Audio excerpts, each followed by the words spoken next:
A couple of years ago, I made a video called How to Win Drag Race with this horrid thumbnail. Looking back at some of the stuff that I said in that video and looking at the fact that anytime since then when I said who should win a season, that person usually would not win it, I got to thinking, what the actual hell is the new criteria when it comes to determining who's going to get crowned? Is it the fan vote or, the fan response? Not really. It's important for the show to please the fans even when their wishes don't align with the actual season. But obviously you can never truly please the fans. Is it winning a specific challenge? Not really. Is it having the best story in the season? No.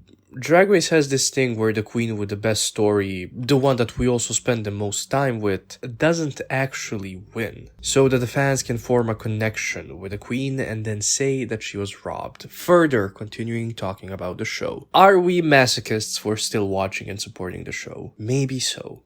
So, what is the answer? How does Drag Race pick its winners in this new social media-driven VH1 era? Well, before we answer that question, I just want to give a shout out to all of my supporters on Patreon. You guys have been great. Thank you so much for helping me out. If you can support me on Patreon, that's totally okay. You can help me out by liking, commenting, and subscribing.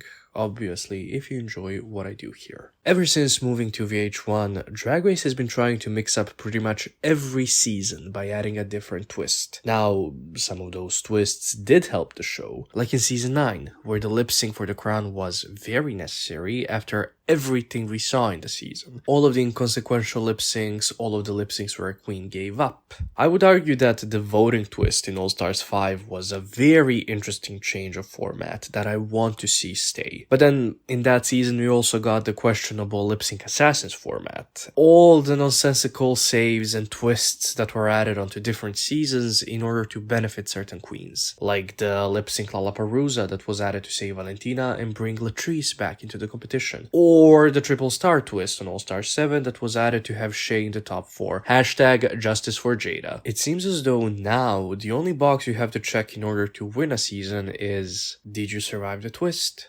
Did you beat it?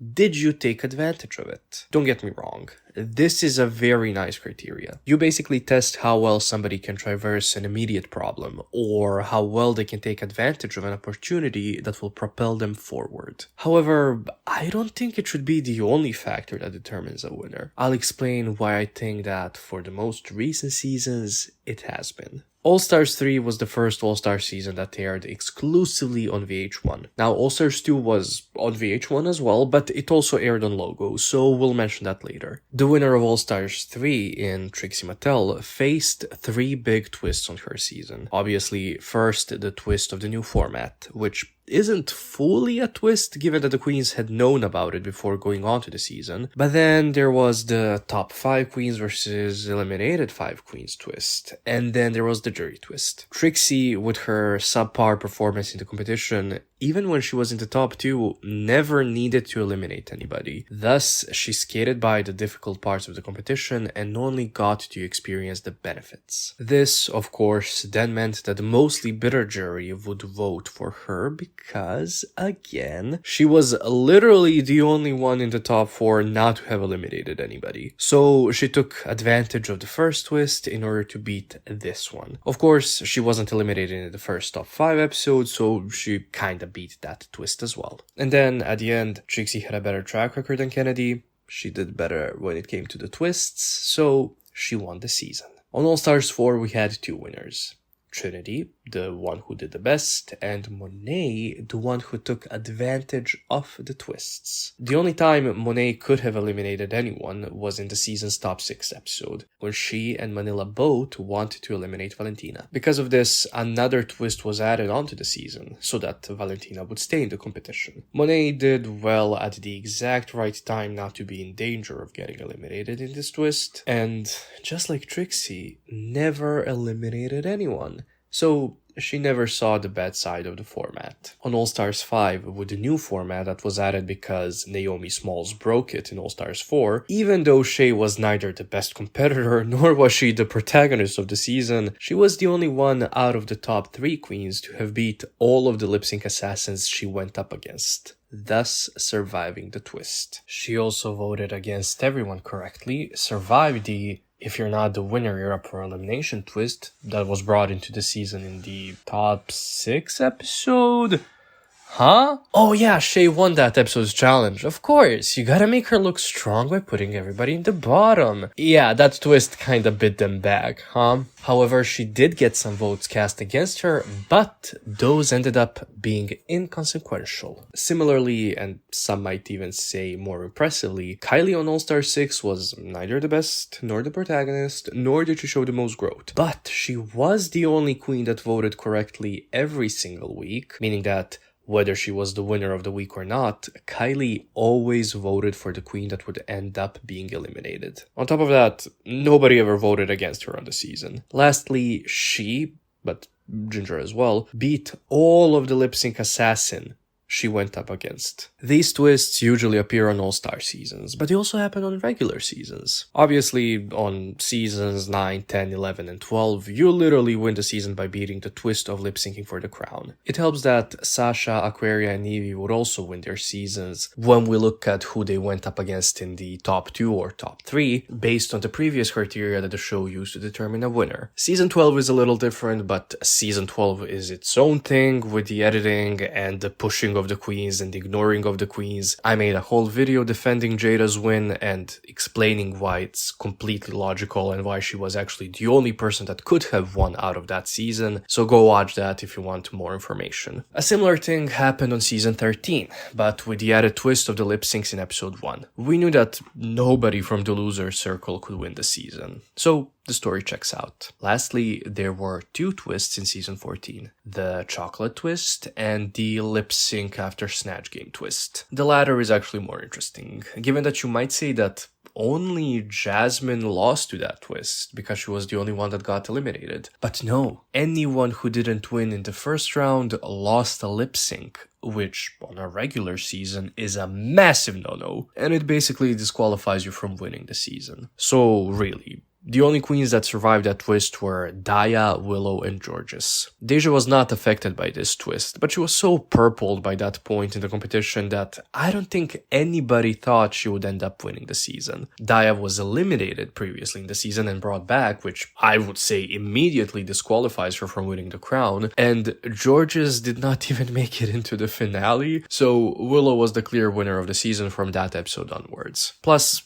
Willow did not need the chocolate to save her from the bottom 2, thus she also beat that twist. This whole idea of beating the twist and thus possibly winning the season is not a new thing, by the way. In previous seasons when twists were introduced, albeit that did not happen that often thankfully, all of the winners were able to survive, beat, or take advantage of the twist. First, on season 4, Sharon Needles benefited so much from the winner being crowned only after the season had aired because the production could see just how much people were behind her and against Jeremy. Now, hindsight is 2020, and you look back at that season with everything that we know now, and it's just like, why didn't they just crown Chad? The twist on All Stars 1 helped Chad too, given that she got a pretty good partner in Chanel, but let's be real.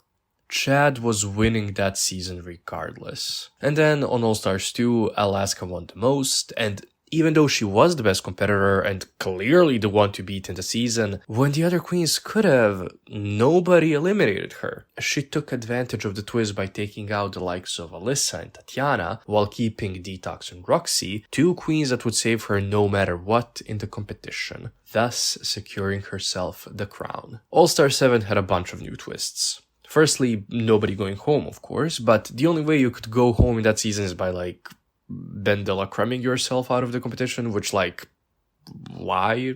Nobody was going to do that. But then, more importantly, there were the top 2 twist, the blocking twist, the awarding stars twist, and the 3 stars twist. Regarding the first twist, the top 2 twist, Shea takes this one, because she won both of her top 2 lip syncs. The blocking twist, Shea, again, wins this one, because the one time she was able to block someone, she blocked correctly. Next is the awarding stars twist. Neither Yvie nor Jaida ended up being in the top 4 in the finale. However, Jinkx was not screwed over for her decision when awarding the stars. So, Jinkx gets a tiny win here. Lastly, Shea and Monét obviously are the only two that took advantage of the twist in episode 11, so they're the obvious two winners there. However, given that reason prevailed and Jinkx won the season, we can hope that Drag Race will stop putting such a strong focus on the twists in the future. I asked my supporters on Patreon what they thought of the ultimate twist added onto All Star 7,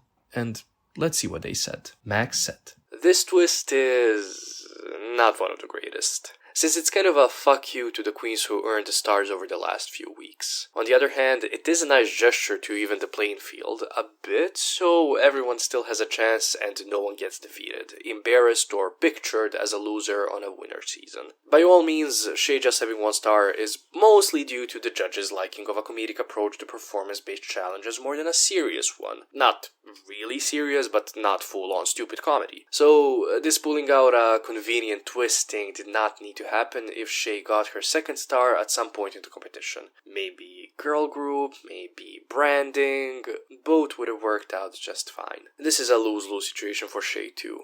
On one hand, you want to make the finals, and on the other hand, you must know that it will cause a reaction in the fandom if you make it due to a twist that's seemingly made for you. Please, let's not forget that the queens themselves are not in control. They don't decide the top 2 each week, which would not be a bad idea since they were there and did see everything, and they don't decide the twists. Listen, I fully agree with this. I don't think anybody should send hate to Shea or really any other queen of the season because of the choices that the production made. And it's not like Shea was a completely horrible competitor on the season. She did pretty well. Most episodes she was in the top 4, and in that top 4 she was usually the 3rd best. So she was kind of always the bridesmaid, never the bride, but there was some favoritism towards her, and I think that's why people were so strongly turned off by the twist. On the other hand, the Alien Crimson said this: "In my opinion, everyone expected there to be twist, because production wants to keep us on our toes to the end. Also, to level out the stars, I think it was a twist for Shea to get into the top 4, but there will always be a second queen benefiting from the twist. There will always be people who blindly follow a queen and say her track record was fair, even though there is clear favoritism there, but in the end, we can hope for the lip-sync Lollapalooza to be somewhat fair, aka a normal edit in the lip-sync that doesn't make a queen look bad, or even no shady picking of songs that would favor a certain queen." And that's it. That's the video. Do you guys think that the twists that have been a staple of Drag Race since moving to VH1 helped the show or take away from it? Which twist would you say helped the season the most? Don't forget to like, comment and subscribe, and thank you for watching.